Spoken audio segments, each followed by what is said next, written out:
പോറ്റിയേ കേറ്റിയേ സ്വർണം ചെമ്പായി മാറ്റിയേ സ്വർണ്ണപ്പാളികൾ മാറ്റിയേ ശാസ്താവിന്ധനമൂർത്തിയേ. സ്വർണം കട്ടവനാരപ്പ സഖാക്കളാണേ അയ്യപ്പ, ദ്രോഹം മാറ്റിയതാരപ്പ സഖാക്കളാണേ അയ്യപ്പ.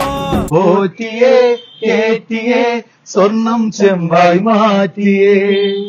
ഇതിന്റെ രണ്ടാം ഭാഗം വരികൾ എത്തിയിട്ടുണ്ട്. GPN എഴുതി വിട്ടതാണ്. അത് ഡാനിയലിനെ പാടണം എന്നാണ് ആഗ്രഹിക്കുന്നത്. അത് തോര വഴുകാതെ അതിന്റെ രണ്ടാം ഭാഗം പുറത്തിറങ്ങും. വിഷയം അത് ജയിലിൽ നിന്ന് വാസു എഴുതുന്ന ഒരു കത്താണ് മുഖ്യമന്ത്രിക്ക്. പത്മകുമാറല്ല, അതൊക്കെ പ്രതിപാദിക്കുന്നുണ്ട് വരികളില്. എല്ലാരും വരുന്നുണ്ട്. വാസുവിന്റെ കത്താണ്, സങ്കടകരമായ ഒരു കത്താണ് മുഖ്യമന്ത്രിക്ക്. അത് തോന വഴുകാതെ പുറത്തു വരാം. കത്തുപാട്ട് മലബാറിലെ ഏറ്റവും, മലബാറിലല്ല കേരളം ഏറ്റെടുത്ത ഒരു കാലഘട്ടത്തിലെ കത്തുപാട്ട് എത്രയും ബഹുമാനപ്പെട്ട എന്ന് തുടങ്ങുന്ന നമ്മൾ S A ജമീൽ സാറിന്റെ പിന്നെ ഒരു പാട്ടിന്റെ ട്യൂണിലാണ് അത് വരാൻ പോകുന്നത്. തോന വഴുകാതെ പ്രതീക്ഷിക്കാം. അത് ട്രെൻഡാവും. സ്വർണം ചെമ്പായി മാറ്റിയേ സ്വർണ്ണപ്പാളികൾ മാറ്റിയേ ശാസ്താവിന്ധനമൂർത്തിയേ.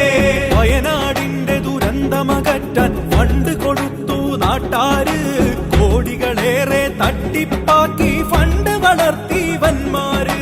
വയനാടിന്റെ ദുരന്തമകറ്റാൻ ഫണ്ട് കൊടുത്തു നാട്ടാര്, കോടികളേറെ തട്ടിപ്പാക്കി ഫണ്ട് വളർത്തി വന്മാര്. ഞാന് റെക്കോർഡിംഗ് സ്റ്റുഡിയോയിൽ സൗണ്ട് എഞ്ചിനീയറായിട്ട് വർക്ക് ചെയ്യാണ്. അപ്പൊ അതിന്റെ ഭാഗമായിട്ട് ഒരു ഇലക്ഷൻ വർക്ക് പോലെ വന്നതാണ്.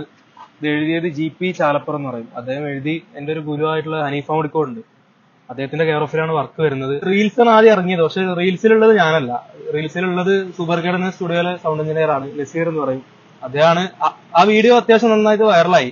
അങ്ങനെ ഒരിക്കലും ഒരു പ്രോഗ്രാം ഇപ്പൊ ഹൈക്ക ഒരു പാട്ട് കാണിച്ചു പോയി, നല്ല പാട്ടാണല്ലോ. അപ്പൊ ഞാൻ പറഞ്ഞത് ഞാനാ പാടിയത് പറഞ്ഞു.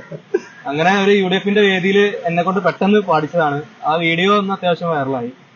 ആശാവർക്കറെ റോട്ടിലിറക്കിയ ഭരണക്കാരൻ ആരപ്പ, അക്രമ ഭരണവും അഴിമതി ശരണവും കാരണഭൂതം അവരപ്പ. കപടതയുള്ളൊരു സർക്കാരിവിടെ ഭക്തജനങ്ങളെ വഞ്ചിച്ചു, കപടത മായ്ക്കാൻ പാർട്ടിക്കാരുടെ സംഗമം ഇവിടെ ഒപ്പിച്ചു. കപടതയുള്ളൊരു സർക്കാരിവിടെ ഭക്തജന